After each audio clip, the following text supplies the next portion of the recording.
Video 7, here we go. I got a call today from a friend of mine from the film industry.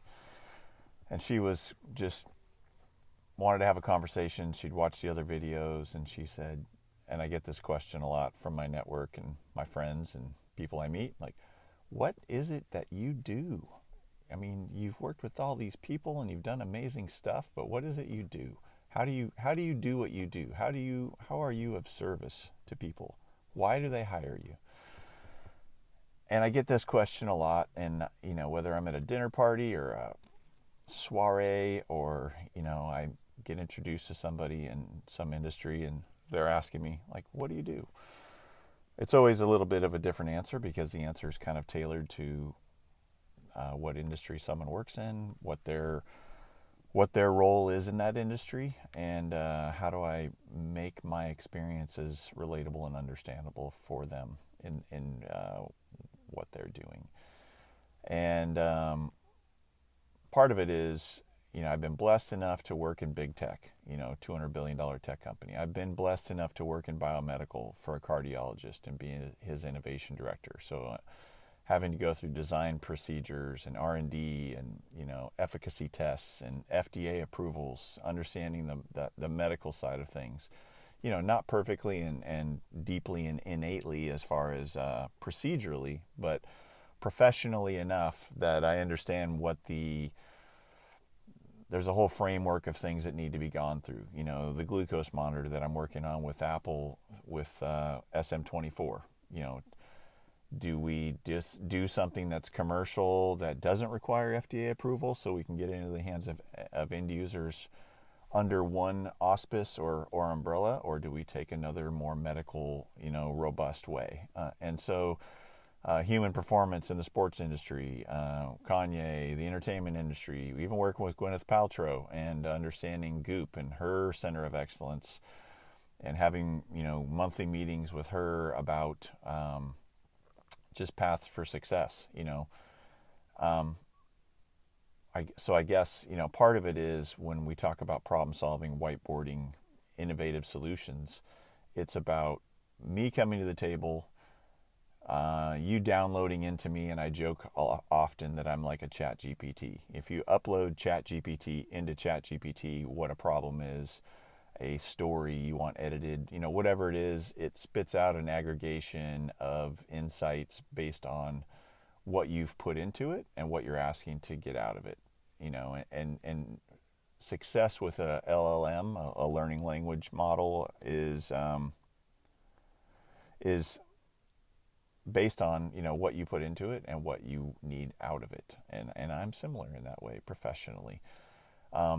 I guess the superpower that I bring to these discussions is I have a ton of unique experiences under best-in-class leaders and founders and organizations, so that instead of just having an intelligent thought or a logical suggestion, I can say, well, when I was at Nike, I know that Nike approaches things this way, and we would be expected to present things this way for outcome X.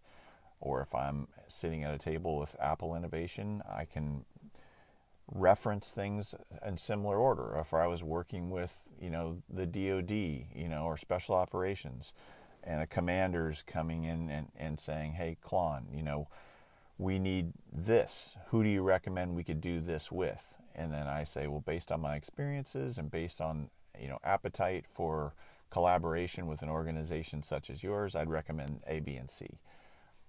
And then they might say, well, tell me more. And so then I've got to basically go deeper on why it's an appropriate relationship, why similar outcomes from both sides have been pursued that people may not understand. And so painting a picture through experience, whether I've been on the product creation side, the inception of a product or a service, which is ideation, and then understanding how do we build that product, how do we framework that service, and then what are the implementations that are required to take that product or service to an end user. You might need to source materials, you might need to have data centers, you might need to have a production partner. You may need to have a lot of these facets that get you to a point of revenue, essentially, transaction. And so having worked in, the big tech space, the biomedical space, the human performance space, the soft goods product space, the hard goods product space, services space, entertainment, the sciences, intelligence community. I've been blessed. I can use that word because I don't prefer luck, but I've been blessed enough that I get to observe best in class, roadmap how they succeed. They will establish what their victory conditions are, if you will, and then being able to be on teams that get to deliver those outcomes. And so it's about use cases. It's about case studies. It's about being a part of things that worked or things that didn't. And it's not just theory. It's experience, observation, and participation, really. And so being able to tie those things to whatever it is your problem is always going to be incredibly valuable.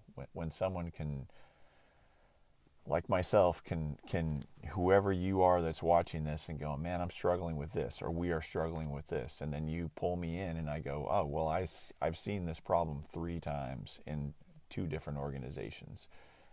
Let me walk you through how they approached it and how they solved for it. And when it's a centers of excellence and best-in-class examples, that's where the value comes in, is that most people have a theory or an idea how Nike approaches things, but if they never worked inside and worked on those problems in the building, inside the berm, they don't know. They're just making a theory based on logic, based on their life experience. Having a theory or an idea of how Apple approaches these things, they're making a guess. How Delta approaches these things, how Lululemon, Nike, Under Armour, go down your list, NTT, Harvard, I'm being redundant here, but the point is, if you've never participated in high-level engagements in those organizations, I'm sorry, then you just don't know. You could read all the articles you want, but until you sit at the table, and these are facts that I came to realize, again, when I would be pursuing the opportunity to go into an organization, even like my last video talking about the PepsiCo Vice President of Innovation, I had a perception of how I would do that role, or how I might fulfill that role as an outsider based on a ton of other innovation experiences. But the more I sat down and spoke with the president, of the organization, I got direct feedback from a leader and a head of that organization that was shaping my thinking real time. And so I was having to engage that thought leader and then adapt my thinking. As I adapted my thinking to that thought leader saw that I could aggregate my history of experiences and reshape it real time in front of them into useful, applicable outcomes for their organization. And so when you start stacking a list of a dozen of the world's most influential culture shaping or product presenting organizations, that's where the real value is because I'm not theorizing how they do things. I was a part of how they did things.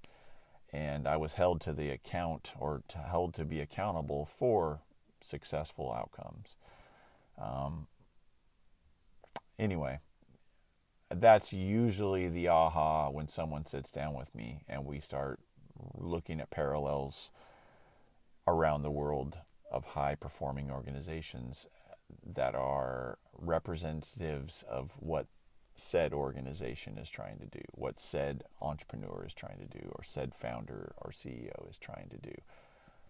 And, everyone's trying to take whatever has been done and done well and copy it in some way, shape, or form, and then take it to a new level, or into their own version of that excellence. So Anyway, another 10-minute one. I'm sorry. But hey, I'm just trying to move the needle forward for you guys, and look forward to more conversations and more participation with more interesting projects and people out there. So you know where to find me, and I'll see you next time. Thanks a lot. Have a great day.